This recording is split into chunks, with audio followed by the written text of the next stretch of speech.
Who is it? Hello? 7156, I don't know.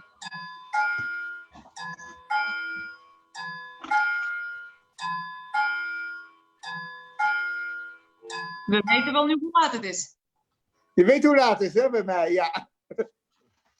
Okay, it's 10 o'clock. Shall we start? Okay, start, please. Yeah? Okay, right, it was a double Sedra. Okay? And we're still now in the 3 weeks. And everything starts to change. En Rosh Chodesh, mensje. I know, in fact, I was going to mention En Chazak. because in Also in the United Kingdom. there are 3 periods of mourning over this next few weeks. You know, the 3 weeks started from Shivos of Tammuz, the 17th of Tammuz, with the fasting. The next period starts on Rosh Chodesh Av, and the final one is the week that Tisha B'Av falls on. Okay? And now there are many different halachas. It's depending on the day of Tisha B'Av. Tisha B'Av falls on a Thursday this year. And what's the difference is some people have got this minhag, the custom, that they don't eat meat for the whole 3 weeks. I don't hold that one. I only have no meat for 9 days. However, on Shabbos, I'm allowed to have meat. You can even have meat on Shalashud, the Su'udah Shlishit. On the third meal, you can have as much meat as you want to finish it all off, because the week of Tisha B'Av is the stringent one. Now, there's a very big difference in the halacha with regards to what you can do, can't do. So you can ask these questions as well. The book come along and say if it's on Thursday night, because it's covered Shabbos, you could do the washing already and all sorts of other different things. Because the reason why the 10th of Av was a hard and stricter day normally is because the fires kept burning in the temple, and it was not the end of it. We don't just have a war and that's it, finished. We have to pick up. Listen, we're 75 years since the Holocaust, and we're still suffering. We're still feeling the pain and the anguish of the ashes that are still there. So, you know, it's something very interesting. So let's start with this week's Seder, the double one, Matot and Masei. And I've got a few things here I want to talk to you about. And by the way, just remind me, if I don't mention it, just remind me, where in the Torah do we find the definition of a Jewish mother? What is the definition of a Jewish mother? And we will come to that in a minute. Sorry? Rivka. Yeah, no, I'm talking about the whole definition. You could also be one, if please God. So don't worry. My wife is definitely a Jewish mother. You'll see when I come to the thing. Let's go as follows. Let's start with the Seder begins with promises, and it advises us don't make promises, because if you can't keep them, you've got big trouble. Now the Shulchan Aruch, that's the code of Jewish law, comes along and describes us the differences between one promise and another. If I promise to give charity, it's a dangerous and a very serious thing. Why? Because it's expecting something from me. I've got to give my money. I've got to give my wealth. And the Yetzer Hara, the evil inclination, will come along and say, why are you doing that? Give less. You made a promise. Do me a favor. That's a very difficult promise to me. But if you promise to learn Torah, then you can make that promise. Now, why? What's the difference? The difference is when making Torah, if you learn Torah and you sit down, I'll give you an example. I'm in the middle of reading some fabulous storybooks. Now, they're not stories like Yucca Once Upon a Time. We're talking about happenings in the lives of the righteous and the great. And I get such a pleasure out of it. When I finish learning, or I go to a very serious subject and I'm able to work it through from beginning to end, I go away feeling an inner satisfaction. I've gained. I haven't given, but I've gained from it. So a person, the Yetzer Hara, will not affect a person. If he's gaining himself, he'll want to do it. Why should he lose out on something which he's gaining pleasure? But giving charity, he's actually making a promise to give something that belongs to him. And there's a lot of toing and froing about what one can do with regarding the mitzvah of tzedakah and everything. So, you know, be very careful. This is the opening of the Seder. Don't make promises. If you do make a promise, it's very easy to overcome. All you do is you know, where do we find that? It's coming up to Rosh Hashanah. Some people have it. Some people have it Erev Yom Kippur. You've heard it called HaTorat Nedarim. the annulling of your promises and your vows. You go and come along, you get 3 people sitting in front of you, and these 3 people will come along and say, you'll stand up and you'll say, Shimino Rabbi, please, rabbis, please see these Besdin, please come and listen to what I'm saying to you. And I've made a promise. And they will say, basically, if you would have known you couldn't keep it, would you have made it? The answer is no. So they'll say, mutalach, you're permitted. So one has got a way of getting out of these promises. But the promises, believe it or not, are between man and this is very careful. You have to be very careful because Rosh Hashanah Yom Kippur is a relationship, 2 relationships. One is between man and man, one is between man and God. Between man and man, you've got to go up to that person. If I said something naughty about you, I've got to come to you and I've got to phone you up and say to you, look, please forgive me, I did something. You know, I've been reading stories where pupils have upset their teachers and destroyed the lessons of the class and Jewish studies lessons. And 30 years later, the guilt is there that they phoned up the teacher and to apologize for it. The teacher remembers, by the way, you should know, I still remember some of the lobuses that I had in my class. So, you know, it's a very important thing not to make promises and not be able to fulfill them. That's the number 1. Number 2, we come to a major serious issue. And this issue is where we've got Reuven and Gad, 2 tribes, are coming along, and they're coming along to say, we don't want to go into the land of Israel. We want to see, you know, I don't know whether you know, there was a lot of wars, and the Jewish people became very prosperous. Some of them got more cattle and sheep than they could even look after.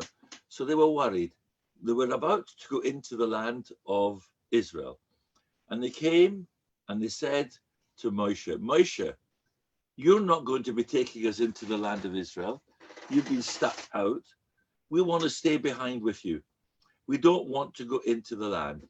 We have got cattle, we've got animals, we've got to feed them. Now, I'm going to tell you, before you go any further, yes, Transjordan, as we call it there, was a beautiful, fertile land which they could see, but so was Israel. God was giving them a land where they could all live together. There were the miracles that were going to take place for the Jewish people. This was a lack of faith which they had. So they were coming along and saying to Moshe, Moshe, we would rather we stayed behind. Let's stay, let's look after our cattle, let's look after everything. Please don't expect us to come with you. Moshe got very hurt with them. Do you realize what you're doing? He said, the spies came back. What did the spies do? The spies instituted that they would not want to go into the land of Israel. And what happened? They got stuck for 40 years in the wilderness. You'll do the same thing. They'll say, you don't want to go in. A great tribes. How, you know, it's how can you even think of it? You will demoralize the Jewish people. You'll cause all the trouble again. And anyway, he says, why don't you want to come and help fight? Is that selfish now? Come help your brothers, your sisters to fight for the land of Israel. It's going to be a battle, a long battle. Come along with them. They turned around and they said, oh, we're sorry. We should have said to you, yes, we will come. What we will do is we will build barns for our cattle, and we will build homes for our family, and we will come and we will fight with you, and then we will return. Moshe got angry even more now. How could you say that?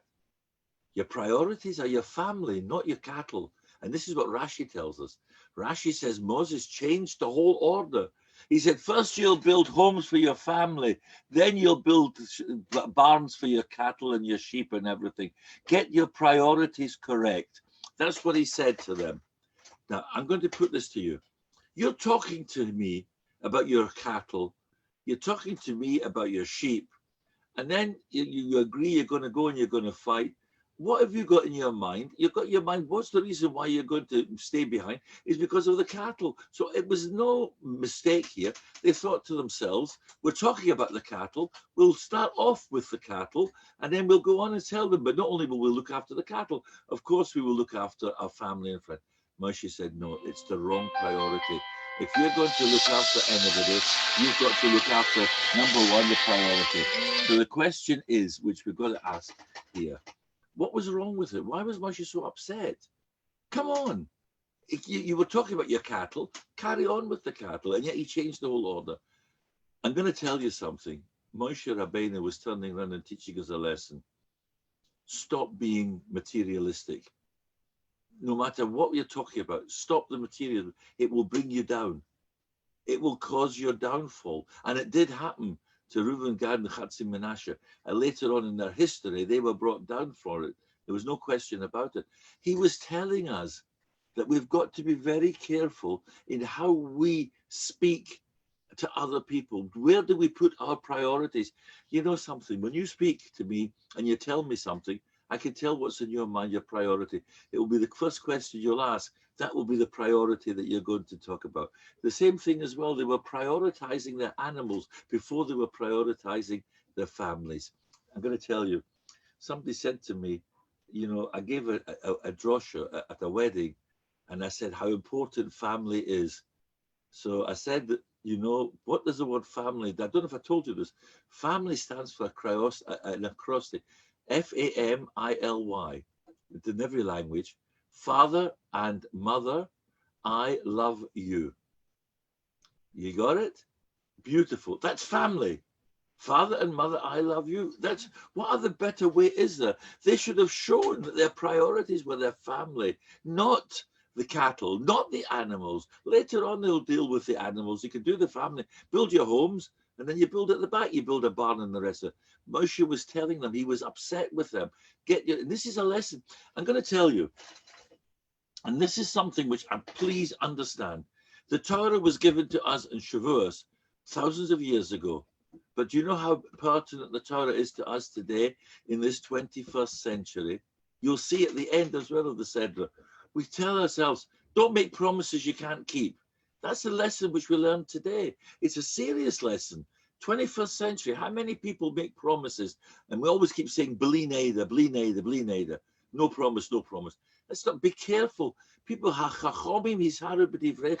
wise people are careful what they utter, what they say.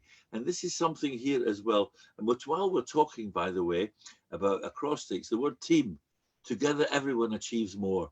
And that's why Moshe wanted these tribes to come in and get to take part in the capturing of the land of Israel, because they were part of the team, they were part of the family. Why isolate yourself from all the other people of the land?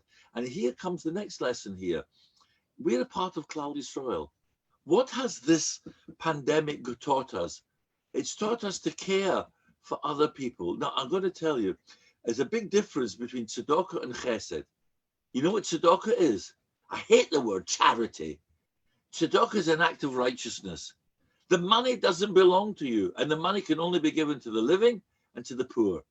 If you give me a check, I'm going to give you a present. Thank you very much, but it's not tzedakah. I don't need it. I'm Baruch Hashem. I don't need it. So it's not tzedakah. All right? Tzedakah is only when you give it to the poor and you give it to the living. Chesed, and if you know you're davening every morning, chesed is the living and the dead. The greatest chesed we do is to the dead because they can't say thank you. When you go to a levaya, nichum avelim, people say, can I say thank you as an ovel? The answer is you can, but the ovel can't, the deceased can't. The deceased is no longer there to say thank you. So when you do that mitzvah, you're doing it as a genuine mitzvah towards the person who's no longer alive. A chosin and a kala, when you help with a wedding, and today it's actually quite worse now because of the pandemic situation. I learned something now. I think I've mentioned this to you, that we have neighbors in our area, in our road. I never even knew who they were. People say, they're not interested. Do you know, since the pandemic, they have been the nicest neighbors I've ever got to know, because you don't know them. I once said to somebody in a poem, I said, we've reached the moon. We can get a man on the moon, but we can't cross the road to see who our neighbors are. I couldn't tell you the name of half our neighbors. I wouldn't even know who they were. But now I do know, because we turned out, our whole road became a road. Our road is now on a FaceTime where everybody says, have you got a spare pack of flour? Have you got any spare sugar? Have you got, and it's an amazing thing. Everybody's coming up and saying, I've got.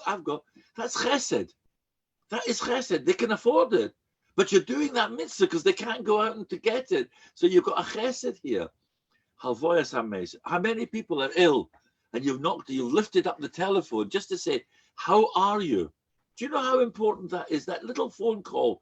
How are you keeping? Are you all right? Do you need anything? It's only a communication. Oh, somebody thinks of me. And that's the rich and the poor. Even the rich feel isolated from it. Have you got the message here? Chesed is to everybody. And people misunderstand that. He doesn't need it. They need it probably more. Friendship they probably need more than anybody else. Now, we're finishing off the last of the 2 books of Bamidbar, correct? Now, I don't know whether you know, as Lord Jacobowitz told me, and when I repeat things, I'm sorry, but I love certain stories. The late Chief Rabbi Lord Jacobowitz said to me, he said, Alan, he said, you know, you can learn the whole Torah in minutes. I thought, this is going to be good. You know, in Latin, wherever it is, we've got 5 books of Moses: Genesis, Exodus, Leviticus, Numbers, Deuteronomy. I don't know if in Amsterdam it's the same thing. I'm sure you use the same names. I've got to be careful with the language here.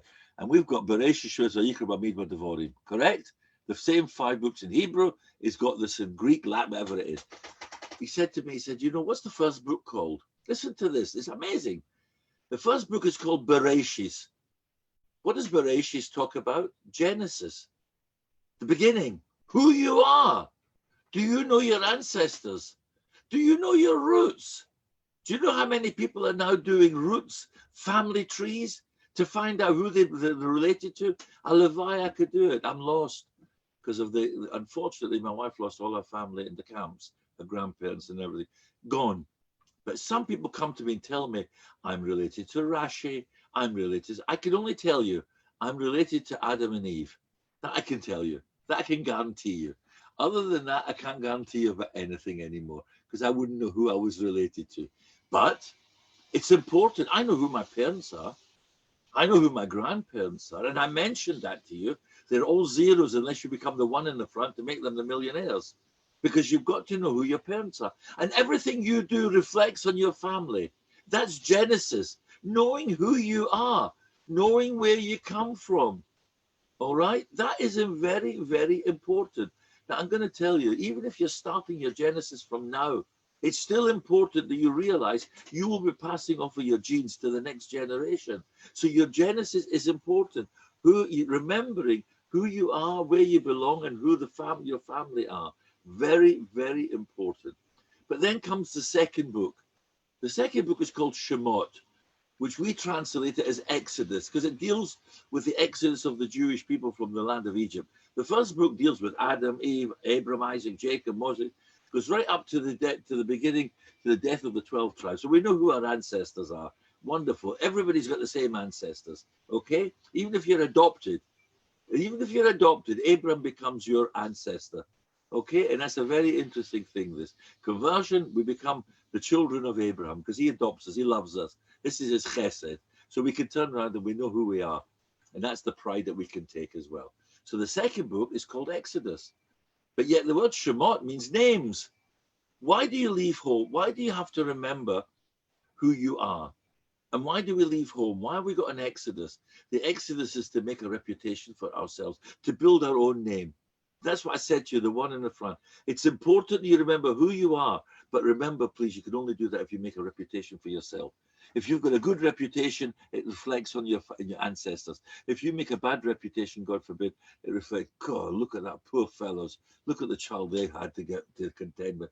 It reflects back. Believe me, everything you do reflects. That's why the name Shemot, meaning Exodus, in names, is exactly the same thing, because we leave home in order to build our reputation. Now, how do you build a reputation? There's a third book. The third book is called Leviticus, which means sacrifices. We have to make sacrifices. Do you know in your life, how many sacrifices do you have to make? Now, the word sacrifice, by the way, was misunderstood many years ago by India. Some of the Dayanim got it wrong. They said that the women in India cut their hair off as a sacrifice. Now, it doesn't mean they're sacrificing their hair to some god or idol. It means they were making a personal sacrifice not to have the beauty of their hair. That's why women would cover their hair with a scarf or the shaitel, whatever it is. It's a sacrifice you're making to the beauty, your beauty. You're covering over your beauty. It's a personal sacrifice. Do you understand the difference between making a sacrifice and having made yourself into that, giving yourself a sacrifice, not absolving yourself from doing certain things? You understand the difference? We're there. So Vayikra is talking about sacrifices. We have to make sacrifices. We can't go into a butcher. I'd love to go to Costco. It kills me when I buy a chicken, a cooked chicken. I pay 15, 16 pounds. I don't know what's in your money, but I can tell you something. It's a lot of money. I go to Costco and I see the chickens are 3, 4 pounds. They're 5 times as much our kosher. It's a sacrifice we have to make, but we're doing it in order to be kosher, to make our own reputation, to keep our reputation going. So it depends. If you make the right sacrifices, listen to this. You'll go into the next book of Bamidbar. Bamidbar's numbers. It's wilderness. Bamidbar is a wilderness. It talks about the travels, but it's also, we call it the book of Numbers. If you make the right sacrifices and you realize you've got a good reputation, you become numbered in the Jewish people. What does it mean, numbered? It means that you are counted. People say to you, you're a credit to your family, you're a credit to your people. That is important. Otherwise, Bamidbar, you could end up in the wilderness. You could be thrown out of the community. You could be thrown out of the family. That's the danger. But we come to the last. How do you know you've made the right sacrifices? You've built a good reputation. And how do you know that you still remember that you bring pride to your family? The answer is this book we're starting 2 weeks' time, Devarim. Devarim, according to the rabbis, is called in Hebrew Mishneh Torah. It means it's a repetition of the Torah. Have a look and see all the 10 Commandments are there again. The Shema, everything is back into this. All the books. Moses is telling us what we got, what our journeys. Everything is all telling us everything. This week he tells us about our journeys, but next week he starts to speak to us about everything that we've got over the last thousands of years. He'll tell us as well in our history, and he's emphasizing this. So you can see how important it is to be able to understand. Now, Torah learning, because there's no summer holidays doesn't apply to Jewish people. And here we come. At the moment we're learning the ethics of the fathers. And I'm trying to give you as much as I can to show you how beautiful the Torah is even today in the 21st century. Do you know, by the way, do you remember the foot and mouth disease that affected the world and society, particularly some of the countries? Do you know the only people who didn't suffer from it were the Jewish people? Our animals were always checked and served and everything. Our health and hygiene. And that's not the reason we keep kashrus. Shabbos, do you know that the psychiatrists have said and the doctors have said, if you didn't have a day off, you'd go insane. You need a day to go back to nature, to rest and everything. Have a look. I'm not going to give you excuses or reasons for keeping the mitzvahs, but I can tell you they're all good for your health. They're good for your mentality. They're good for everything. So therefore, you can see how important it is to be able to keep the Torah. So now there's a Mishnah in Ethics of the Fathers. This Mishnah was translated by the Chofetz Chaim rather differently. He said the following. He said, anybody, kol hamivatel, if you waste your time from learning Torah, listen to this, you will get a lot of time wasted put to you. If you learn Torah, then you'll get a lot of reward for it. That's a rather strange thing to say. I would have said, if you learn Torah, you will get, if you busy yourself in Torah, you will get reward. If you fail to learn Torah, you'll be punished. Why is it saying you'll get more time put to you? And the Chofetz Chaim says the following. We have to eat. We have to sleep. We have to work. Correct? Now, would you say that's a waste of time? It says we should nega yomam v'loila. We should be meditating day and night. You can't. You've got to eat. You've got to sleep. You've got to work. So what's it talking about? He says as follows. If you utilize the time that you've got spare to learn and to study, even if it's to take a book, learn it in English, learn it in Dutch, take your book and learn something from the Torah. Even though it's only an hour a day or an hour a night or whatever it is, and you utilize that time, he says, Chofetz Chaim says, you'll get rewarded for your eating, for your sleeping, for everything, your business. So in other words, if you busy yourself in that Torah, you'll get rewarded for absolutely everything. But if you waste the time for the Torah, that hour, then you'll get punished. You hear that? You'll get punished. Even the eating is a waste of time. Your sleeping is a waste of time because it's not, we would have said in the Jewish life, you eat in order to live. We don't live in order to eat. Do you know the Chofetz Chaim had a shop? Bless you. The Chofetz Chaim had a shop and he closed the shop after he had enough money to buy the food that he needed for the day. That was him. He said, I've got to think of others, and he would sit and he would learn. Do you see how important it is for each and every one of us to be able to sit and learn? So if you've got time, take a book, take a sefer, do the sedras. They are so beautiful. They contain everything. Now let's go on to the next part. And I promised you that the next part is even more interesting. At the end of the sedra, of the second one, Moses is commanded to separate 3 cities of refuge. So we're going, I don't know whether you know this, but cities of refuge were there for people who committed manslaughter. It was an accident and they committed manslaughter. It wasn't their fault.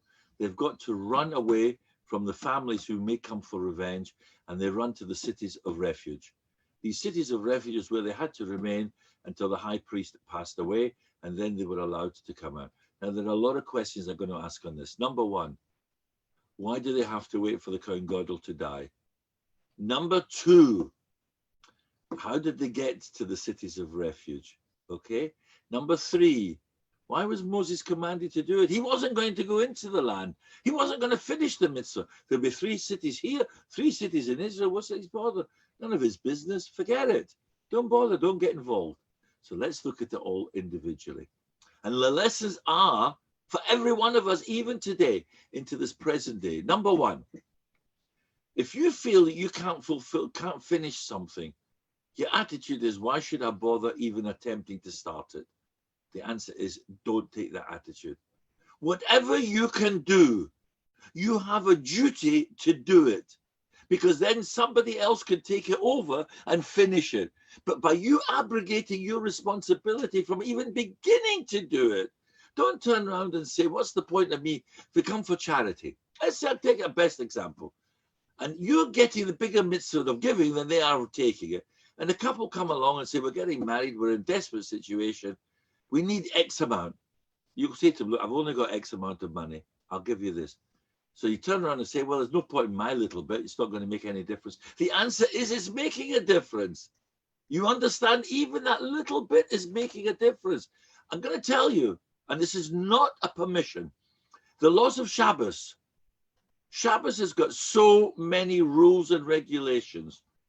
Do you know that there's a command that says, "Lo suvaru eish b'chol moshe," you should not kindle fire in your home on a Shabbos? Why does it pick on that? It's to emphasize that every single mitzvah of Shabbos is a separate mitzvah. In other words, I'm going to go to the football tomorrow afternoon, so I'm going to be breaking Shabbos. Does that permit me not to make Kiddush tonight? Does that permit me not to go to shul and daven tomorrow? If I'm not going to shul tomorrow, does that permit me not to have to make Kiddush? Every single mitzvah is a separate mitzvah for Shabbos. Remember that. It's so important. We make Kiddush. We make Hamaisi. Because even although you feel, it's, you know, do you know the number of people who light candles on a Friday night who don't have a clue what they're doing? It's a mitzvah to light the candle. It's been passed over from tradition. And they'll turn around and they'll say, I don't do anything else, I won't bother lighting. They'll get punished even for not lighting the candles. Every mitzvah is a mitzvah. And that's something here. So Moshe Rabbeinu is coming to teach us. He was told, you separate the 3 cities. I'll do what I want. You know, Moshe could have been saying, I'm Broigus.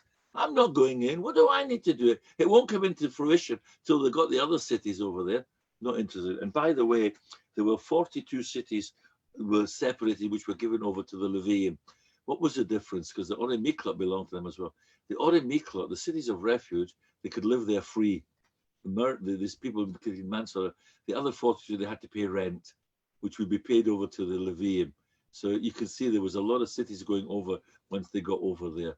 But don't take the attitude, I can't finish it, I'm not even going to be bothered to start it. Please, even though you feel you can't do something to complete the mission, you start it, take it over. You know, I found this as well in shul business. People take the attitude, well, I'm not going to be able to complete the mission, so I'm not even going to be able to volunteer. That's not the attitude. You volunteer. By volunteering, you set the example for other people to volunteer, and it will carry on l'dor doris. So that's number 1 lesson. Moshe taught us, whatever you can do, do. It doesn't matter whether you finish it or don't finish it. And I'm going to tell you something, by the way, when it comes to a mitzvah, did you know that if you promise to do a mitzvah, but you don't succeed in doing it, you'll get the reward for even thinking of doing it. If an avera, then you get punished only if you actually do the avera. You understand? Machshava kamaisa. That means that the thoughts are like you've done the mitzvah. My machshava, my thought is, I've got £20. I want to give it to tzedakah. And somebody comes along and steals the money. It was not my fault. I've lost the money, but the machshava was there to give that money. It's as though you gave it. You understand? It's an interesting thing, this. But if I say I'm going to steal that money, and you don't steal it, then you're all right. But if you steal it, you get punished. If you don't steal it, you don't get punished for it, which is a very, very big difference for it. So therefore, we see, therefore, that's the first lesson. Do what you can do. Don't ever say, I'm not going to be able to finish it, so do the positive message for today. How many people ever take the attitude, leave me alone, I'm not getting involved in it? No, that's number one. Number two, why is it that how did they get there? How did they know where these cities were? I'm going to tell you. Have you ever been to Jerusalem and you want to find out where the Beis HaMikdash was? There's no signs up to tell you where to go in Yerushalayim. This is towards the Beis HaMikdash. This is towards the Kotel. There's no signs. There was never any signs. Why? Because if you remember, let's go back to our history. When did the Jewish people go to Israel? They went Pesach, Shavuos, and Sukkot. It was the pilgrim festivals, correct? And on the pilgrim festivals, they had to make the journey to Jerusalem. How did they do it? If they didn't know where they were going, they would stop off and they would ask, how do I get to the Kotel? Oh, you're going there. Why are you going there? Well, it's going to be Pesach tomorrow, or it's Shavuos next week. It's Sukkot. Oh, I must come with you. I think I'll join you. Listen. And by the way, it was very good fun there because everybody give you a hospitality. Yeah, man, you had to pay for it, but the mikvahs there that allow you to go for nothing. But you had to pay for other. You could go every day to mikvah there. The amazing thing. I think it was the other way around. Hospitality was free, but the mikvahs you had to pay for. But through the note. But everybody wanted to ask to talk about a mitzvah. What would happen if chas v'sholem somebody committed a manslaughter? And he had to run to one of the cities of refuge. All right? Now, it was well signed. Everywhere was signed. Why? Because if I didn't know where I was going and I stopped off and I turned around and I say, Mr. Jacobs, I've got to get to a city of refuge. I've just committed manslaughter. Oh, manslaughter. Who did you kill? How did you do it? All the Lashon Hara and it's great. Come on. We'll get it into the Jewish Tribune next week or the Chronicle. Machaya.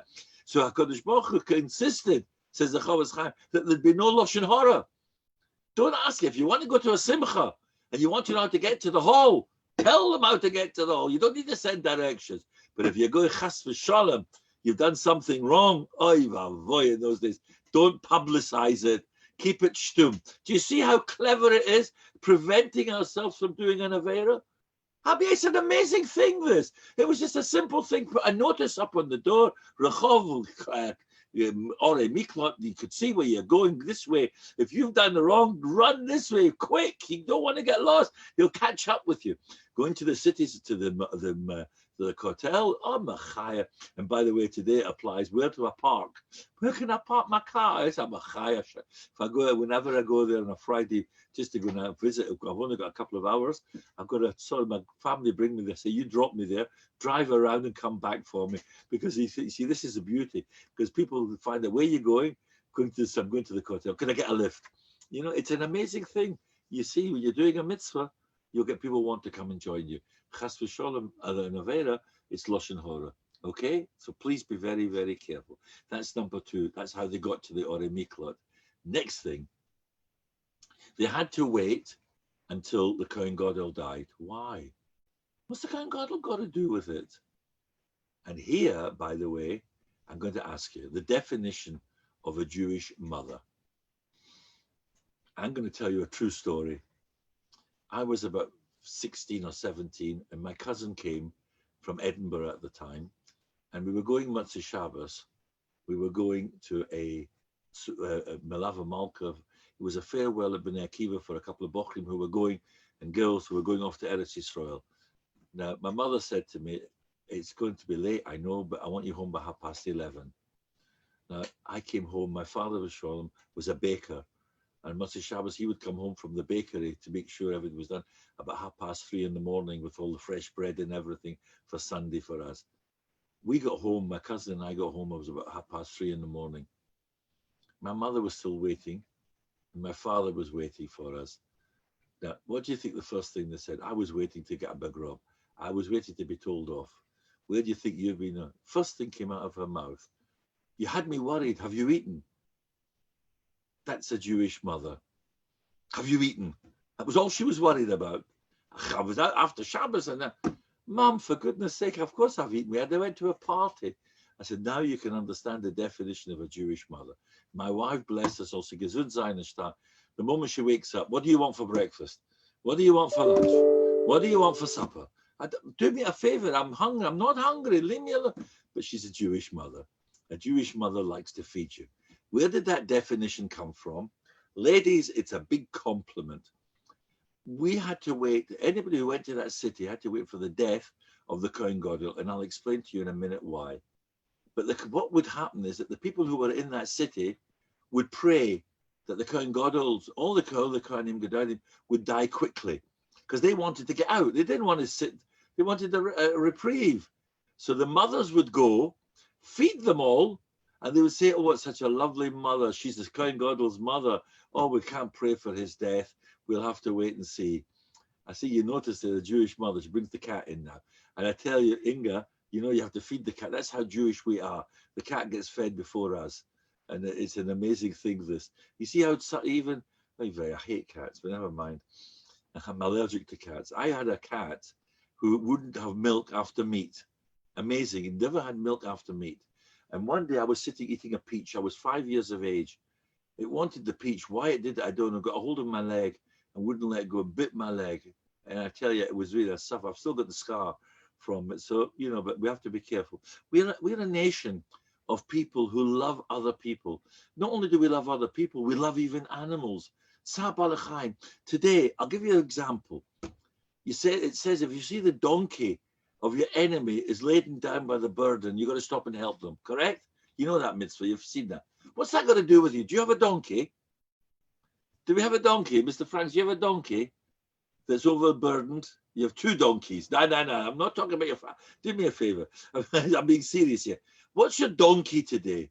Who carries all your stuff today? Your motor car. If you see the car of your enemy, even an enemy, or you see it's broken down, the tire is burst or something, stop. Ask them, can you help them? That's the mitzvah today. Put it into the 21st century. Reinterpret it as it would be. You know, people drive me mad. It says, Lo suvaro eish, you don't fire. Do you know there are people in Israel, including my wife's uncle, will not use chashmal in Israel, the electricity, because he says the Israelis were using the Jewish people to build the electricity. It's rather different. You know, I'm not holding with that, so don't worry. They use paraffin, and I can tell you, but I'm going to tell you, it's an interesting thing, this, that everything has to be, you say to me, they've said to me this, what's the difference between the olden days when they used to use paraffin and they never had electricity? What's so difficult about putting on a switch? The answer is you've got to look at the mitzvah. What was the Avera? The Avera was you're creating energy. You're creating a current. Creating is not allowed on Shabbos. So you see, even a little simple thing, you're changing the whole thing. You're just going back to what we understand it, to the 21st century. Put it into modern technology. That's all you're doing. I mean, I'd love to listen. I mean, even today, so many things. I'm not going into this, but Hilchas Shabbos is a very difficult thing, and people have got to understand. We're not Mishagoyim. We really are not. Muktzah is a very difficult thing, but nevertheless, you should know there's very different halachas for children and it's for adults, and it's not a simple thing that you just say you can or you can't. It's a yay or a nay. When I taught Hilchas Shabbos in school, and I used to do this, the first thing I did is what you could do, not what you couldn't do. Because, you know, Shabbos is a Yom Menucha. It's the greatest thing you could do. So now we understand. Now, why is it then that the mothers would feed? Why do we pray for the Kohen Gadol? Chas v'shalom. I'm going to stand and pray that the Kohen Gadol will die. Why do we wait for his death?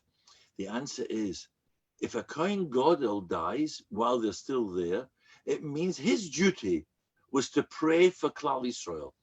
The Kohen Gadol had a responsibility. On Yom Kippur, they were into the Beis HaMikdash. They were the only one allowed to turn the ribbon, if you remember, the red ribbon to pure white. You see, the two animals were going, their prayers were answered for us.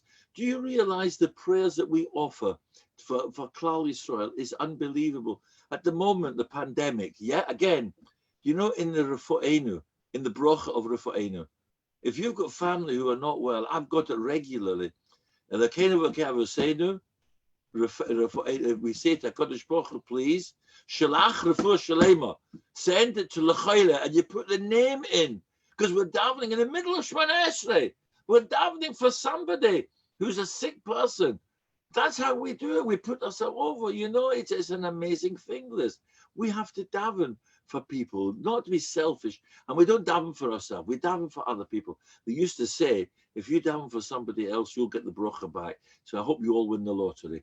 That was the best way I used to say this. So you all get a bracha and I'll win it as well. I've got to, the story, you've got to buy the ticket first. I don't. So my wife always says to me, I've won £150 because I've never bought the lottery tickets. So you see, I'm lucky. I'm happy about this. So here we go, Alain, that we find, therefore, that the Kohen Gadol, we had to daven and we had to pray they would pray for the dead. The mothers would go in. They wouldn't daven because they liked the mothers. So here you've got the definition of a Jewish mother. A Jewish mother is somebody, number one, who looks after her family, and number two, cares for other people as well, and doesn't want any harm to come to anybody. All right, that's a beautiful thought. That who is the man who wants to live? Ohev Yomim. You've got to enjoy the life you're in. Ohev Yomim.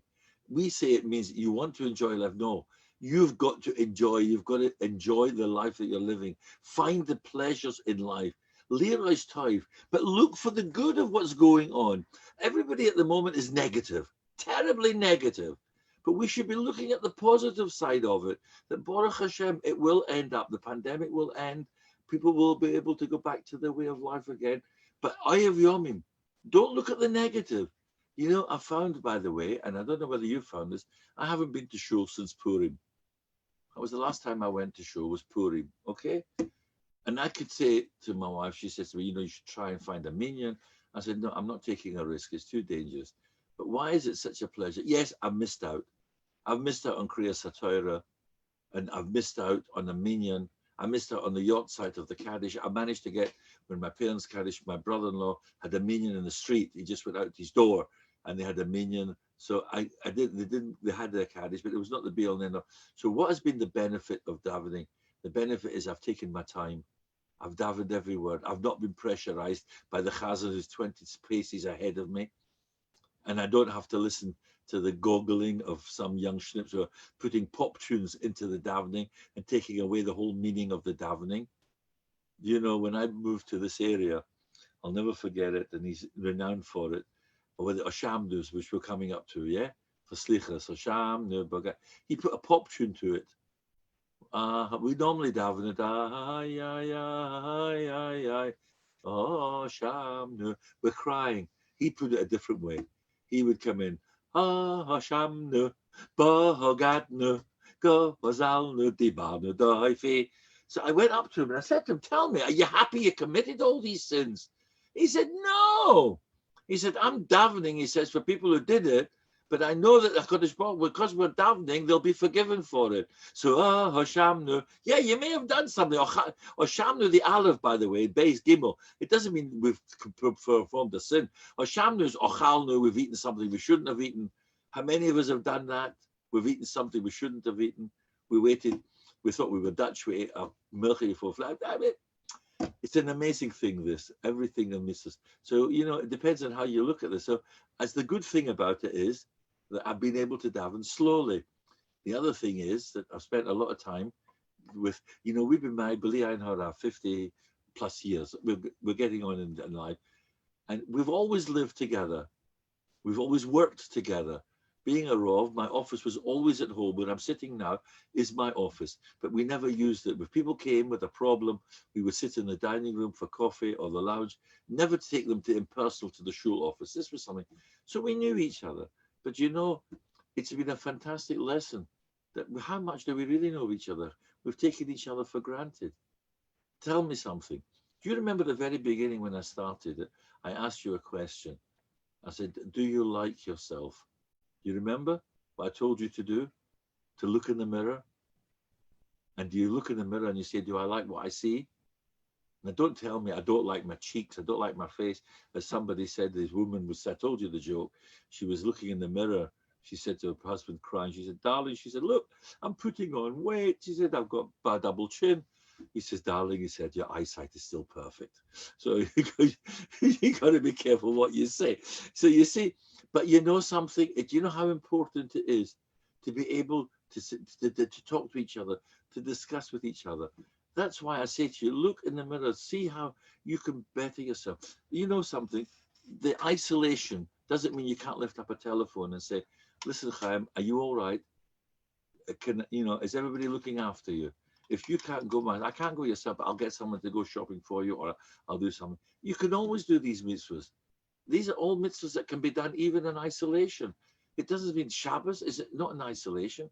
The COVID Shabbos, Pesach was the hardest time ever. This is the first time we ever kept Pesach by ourselves was when we were in the first community. We got married in November. Pesach was a couple of months later, and the shul wouldn't let me go. We wanted to go to my in-laws for Yontif. They said, no, we need you in the shul. I was so upset. I said, believe Neda, as soon as I can get out of this community, I'm going. And I did. It took me a few years, but we got out. Why? Because it was a selfish attitude. I wanted to be with the family. Pesach is a family. But you know something? It was one of the greatest Pesach Psuchim I ever spent. I bought 2 big plates, 2 small plates, 2 soup plates, 2 knives, 2 forks, 2 spoons for milking, for fleshing. And we kept them. We even kept them as a souvenir. We just gave them away now, gone, finished. But it was the first Pesach when we were able to sit down. My wife asked me the 4 questions, and I thought to myself, this is going to be a shtick. And we really had a lovely Yontif. I realized she knew more than me. That was at the end of that. When I got the kids after that to ask the questions, it was easier for me. She knew too much. Even now, when we had it by ourselves, we were able to sit and to learn. It gave her an opportunity to stop being the Rebbitzin, but to being a wife, to being a mother, and to being a friend. And that's something as well. You've got to think, please, every single one of you have got to think of yourselves. That's why I told you at the very beginning of Bereshis, you are coming from a family, irrespective of which family you come from, good, bad, indifferent. Each and every one of you have taught you something on how to live. So look at that and say, am I utilizing that for good? Or if it's not so good, am I changing it to be able to have it for good? You understand? Everybody's got skeletons in the cupboard, so don't think it's your own. We have to make our own reputation. That's what the isolation is an opportunity for us, is to be able to live, to be able to, the first expression is to be able to live with yourself. Have you heard that? I'm sure many, many times. Can you live with yourself?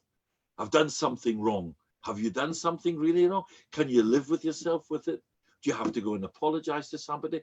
These are messages which this coronavirus is teaching us. And by the way, it's a funny name, the coronavirus, because when I got married, my shverzal used to get lemonade delivered. What was the name of the lemonade on Fridays? Cases of it, Corona. It was now it's a beer. They said the beer has arrived, the Corona beer. I don't know, is that from you? Is that hot Dutch beer? I don't think so. I'm not sure. No, I'm getting the shoe. It's not. It's Danish, probably. I'm sure. I went to the Danish factory as well to see the beer being made. But I'm telling you, every single thing that I've taught you is to try and show you how relevant this is. And let me end today, before the holidays, with a brocha. I've been taught by my teachers that whatever you say, a drosha, can be used for a simcha or could be used for a sad occasion. No matter what it is, if you can use that drosha for every occasion, you know it's a correct drosha, correct? What are the last words I'm going to be saying on Shabbos morning if I would have been in shul? Chazak, chazak, v'nit chazek. Translated, be strong, be courageous, And together we will get the power and the courage. Let's start at life. You have a baby. Hashem. I beg your pardon. Let's start with marriage. Marriage comes first. You say to the chosen, and this is something, by the way, I'm telling you now, these young chassanim and kalas who are getting married in the middle of this pandemic are finding it very hard. They've never lived with another opposite sex. All of a sudden, there's a male and a female living together, completely different attitudes towards each other.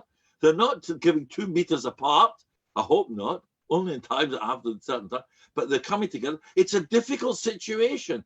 She's got to be courageous. He's got to be courageous. They've got to understand how to treat each other. V'nit chazek. As individuals, you be strong, but v'nit chazek, you do it together as a partnership. You talk to each other. You get each other, give each other the strength, the courage, the love, the determination to succeed. It's not easy. People are writing it, Hamadiyah and everything. Is this a good Shona Rishona? Am I doing the wrong things? Come on, you should be knowing whether you're doing it. Are you telling your husband or your wife, I love you? And it doesn't apply to, it doesn't mean that it's not applicable to everybody. It applies to everybody. We should be showing our relationships to our families and saying how much we admire and love each other. And I'm sorry about that. You should love your partner like you love yourself. And you like to hear compliments for yourself, compliment your partner as well. And it's not difficult. So the bracha you give to a chosn kala is chazak, chazak. Be strong in your own character, but v'nit chazak, put it together, melt it together. You go to the end of your life, chas v'sholem, then you say to the family, chazak. Each one of you as members of the family have strength, but v'nit chazak, you depend on friends and family to work together and to give you the nechoma that you need. So you can't work in isolation. Again, you got a baby, you need everybody to help you. Chazak, chazak. It's all individuals, but it's together in the partnership. So here we have it now. We're coming now to the end of a sefer, Bamidbar. We then come to what's called Mishnah Torah. Mishnah Torah is the repetition. You know something? In the Seder this week, it tells us all the journeys of the Jewish people. Because it comes, Rashi tells us, because every place we went to, we had a story to tell. I guarantee you that each and every one of you will learn from all the months that you've been in isolation. But people who've helped you, people who've ignored you, people to be able to realize how much you have to build on the history, on your own life and everything. And look in the mirror and say, have I become over this period a much better person? I'm sure you all have. Have I become less selfish? Have I shown more chesed? Have I cared for other people? Or have I become a very selfish individual and cut myself off? Have I learned how important friendship is and to be able to make more chaverim to help and get out of this? Because when we go back, remember, we've got to go back to the world in which we live. We can't expect to know if we've got elderly neighbors. If there's no milk bottles outside the door, you don't know if they're well or not well. It doesn't cost us to knock at the door and say, is everything all right? Do you need anything? But you say it because you mean it. And that's something so important. So can I say, Chazak, I've had a tremendous strength and I've got so much chizuk from actually being able to give the shir on a Friday morning. I hope, Chazak, as well, that you've got it. But Vinit Chazak, it's been a partnership. Because I've had to prepare and I've had to sit down and I've had to learn properly to be able to pass over to you thoughts and ideas which are so applicable. I want it to be not a pilpul, and I don't want to give mental acrobatics where I can give you that easily. I want to give you showing you how the Torah is there for absolutely each and every one of us, for the Jewish mother as well as for the academic individual. It's very important. The kitchen, you should know, and I've told you this and I've praised the women enough. Your kitchen is your domain.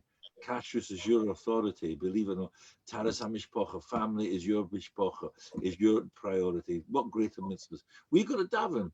We've got to do our mitzvahs, but not tzitzas I can easily wear. Tefillin I can easily put on.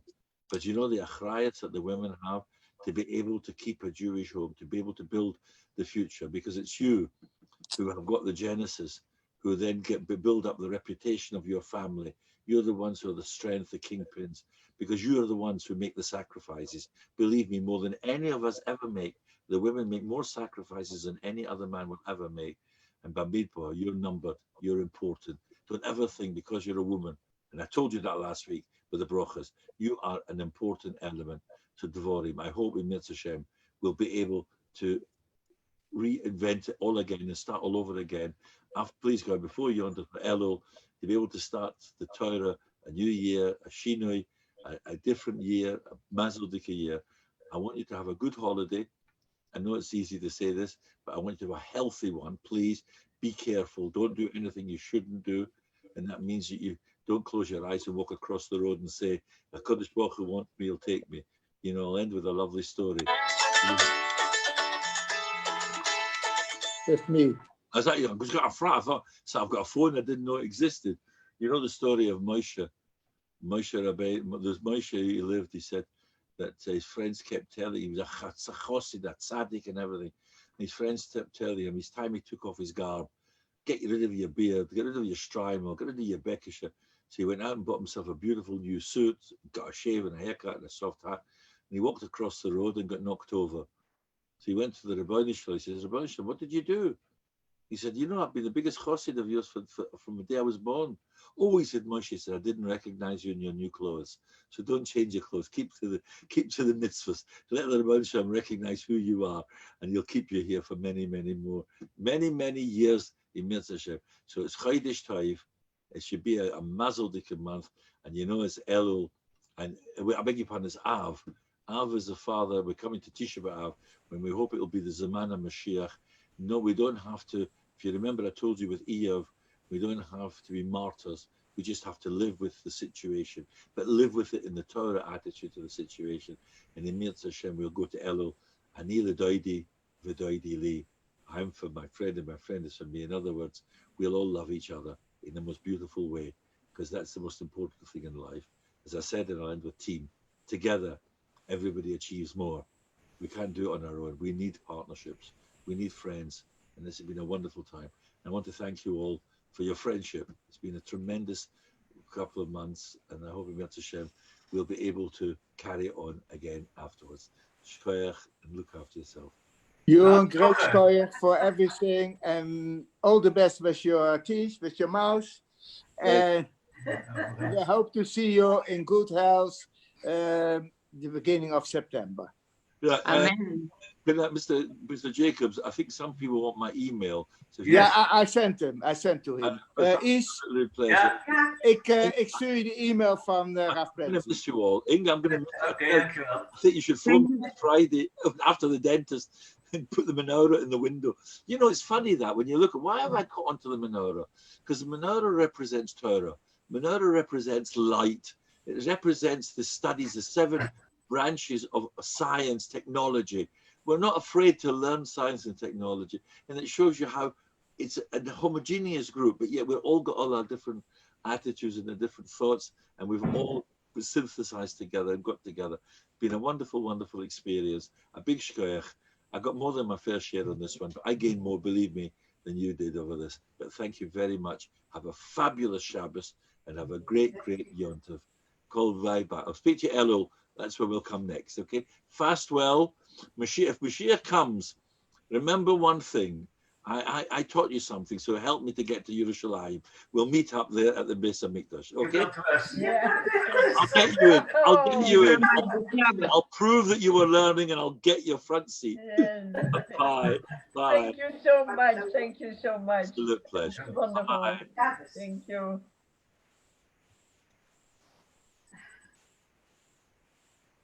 Zo. Wat is zijn, hè? Leuk, hè? Ja, wel wat. Gezellig. Hij is echt grandioos.